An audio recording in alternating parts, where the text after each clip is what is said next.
I'd like to tell you about the strangest secret in the world. Some years ago, the late Nobel Prize-winning Dr. Albert Schweitzer was being interviewed in London, and a reporter asked him, "Doctor, what's wrong with men today?" And the great doctor was silent a moment, and then he said, "Men simply don't think." It's about this that I want to talk with you. We live today in a golden age. This is an era that man has looked forward to, dreamed of, and worked toward for thousands of years. But since it's here, we pretty well take it for granted. We in America are particularly fortunate to live in the richest land that ever existed on the face of the earth, a land of abundant opportunity for everyone. But do you know what happens? Well, let's take 100 men who start even at the age of 25. Do you have any idea what will happen to those men by the time they're 65?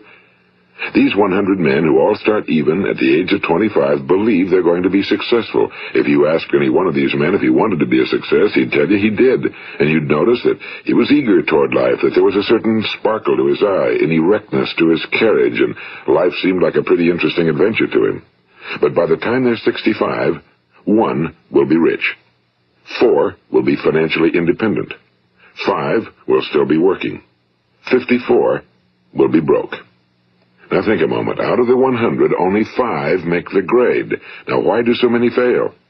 What has happened to the sparkle that was there when they were 25? What's become of the dreams, the hopes, the plans? And why is there such a large disparity between what these men intended to do and what they actually accomplished? When we say about 5% achieve success, we have to define success. And here's the best definition I've ever been able to find. Success is the progressive realization of a worthy ideal. If a man is working toward a predetermined goal and knows where he's going, that man is a success. If he's not doing that, he's a failure. Success is the progressive realization of a worthy ideal. Rollo May, the distinguished psychiatrist, wrote a wonderful book called Man's Search for Himself. And in this book he says, the opposite of courage in our society is not cowardice. It is conformity. And there you have the trouble today. It's conformity, people acting like everyone else without knowing why, without knowing where they're going. Now think of it. In America right now, there are over 18 million people 65 years of age and older. And most of them are broke. They're dependent on someone else for life's necessities. Now, we learn to read by the time we're 7. We learn to make a living by the time we're 25. Usually by that time, we're not only making a living, we're supporting a family. And yet, by the time we're 65, we haven't learned how to become financially independent in the richest land that has ever been known. Why? We conform. And the trouble is that we're acting like the wrong percentage group, the 95 who don't succeed. Now, why do these people conform? Well, they really don't know. These people believe that their lives are shaped by circumstances, by things that happen to them, by exterior forces. They're outer-directed people. A survey was made one time that covered a lot of men, working men, and these men were asked, "Why do you work? Why do you get up in the morning?" 19 out of 20 had no idea. If you ask them, they'll say, well, everyone goes to work in the morning, and that's the reason they do it, because everyone else is doing it. Now let's get back to our definition of success. Who succeeds? The only person who succeeds is the person who is progressively realizing a worthy ideal. He's the person who says, I'm going to become this, and then begins to work toward that goal.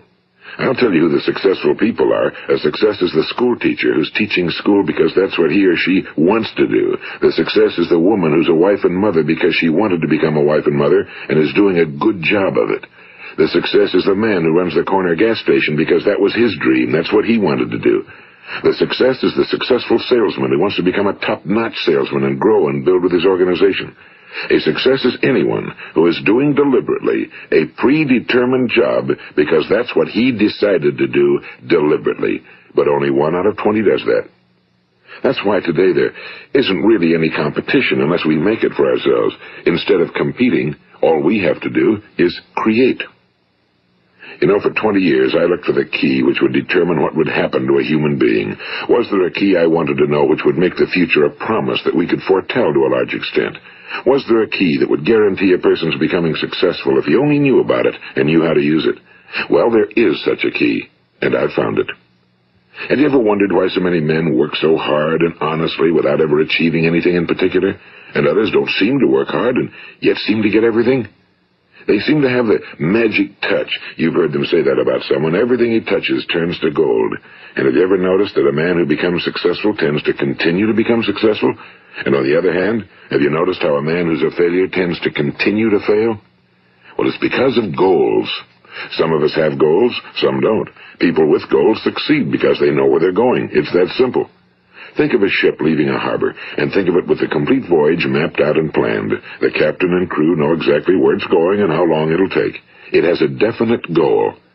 Now, 9,999 times out of 10,000, it will get to where it started out to get. Now let's take another ship, just like the first, only let's not put a crew on it or a captain at the helm. Let's give it no aiming point, no goal, no destination. We just start the engines and let it go. I think you'll agree with me that if it gets out of the harbor at all, it will either sink or wind up on some deserted beach, a derelict. It can't go anyplace because it has no destination and no guidance, and it's the same with a human being. Take the salesman, for example. There's no other person in the world today with the future of a good salesman. Selling is the world's highest paid profession, if we're good at it and if we know where we're going. Every company needs top-notch salesmen, and they reward those men. The sky's the limit for them. But how many can you find? Someone once said the human race is fixed, not to prevent the strong from winning, but to prevent the weak from losing. The American economy today can be likened to a convoy in time of war. The entire economy is slowed down to protect its weakest link, just as the convoy had to go at the speed that would permit its slowest vessel to remain in formation. That's why it's so easy to make a living today. It takes no particular brains or talent to make a living and support a family today. So we have a plateau of so-called security, if that's what a person's looking for. But we do have to decide how high above this plateau we want to aim. Now let's get back to the strangest secret in the world, the story that I wanted to tell you today. Why do men with goals succeed in life and men without them fail? Well, let me tell you something which, if you really understand it, will alter your life immediately. If you understand completely what I'm going to tell you from this moment on, your life will never be the same again. You will suddenly find that good luck just seems to be attracted to you. The things you want just seem to fall in line, and from now on you won't have the problems, the worries, the gnawing lump of anxiety that perhaps you've experienced before. Doubt, fear, well, they'll be things of the past. Here's the key to success and the key to failure. We become what we think about. Now let me say that again. We become what we think about. Throughout all history, the great wise men and teachers, philosophers and prophets have disagreed with one another on many different things. It's only on this one point that they are in complete and unanimous agreement. Listen to what Marcus Aurelius, the great Roman emperor, said. A man's life is what his thoughts make of it. Disraeli said this, everything comes if a man will only wait. I brought myself by long meditation to the conviction that a human being with a settled purpose must accomplish it, and that nothing can resist a will that will stake even existence for its fulfillment. Ralph Waldo Emerson said this, a man is what he thinks about all day long. William James said, the greatest discovery of my generation is that human beings can alter their lives by altering their attitudes of mind. And he also said, we need only in cold blood act as if the thing in question were real, and it will become infallibly real by growing into such a connection with our life that it will become real. It will become so knit with habit and emotion that our interest in it will be those which characterize belief. And he also said, if you only care enough for a result, you will almost certainly attain it. If you wish to be rich, you will be rich. If you wish to be learned, you will be learned. If you wish to be good, you will be good. Only you must then really wish these things and wish them exclusively, and not wish at the same time 100 other incompatible things just as strongly. In the Bible, you read in Mark 9:23, if thou canst believe, all things are possible to him that believeth. My old friend Dr. Norman Vincent Peale put it this way, this is one of the greatest laws in the universe. Fervently do I wish I had discovered it as a very young man. It dawned upon me much later in life, and I found it to be one of the greatest, if not my greatest discovery outside of my relationship to God.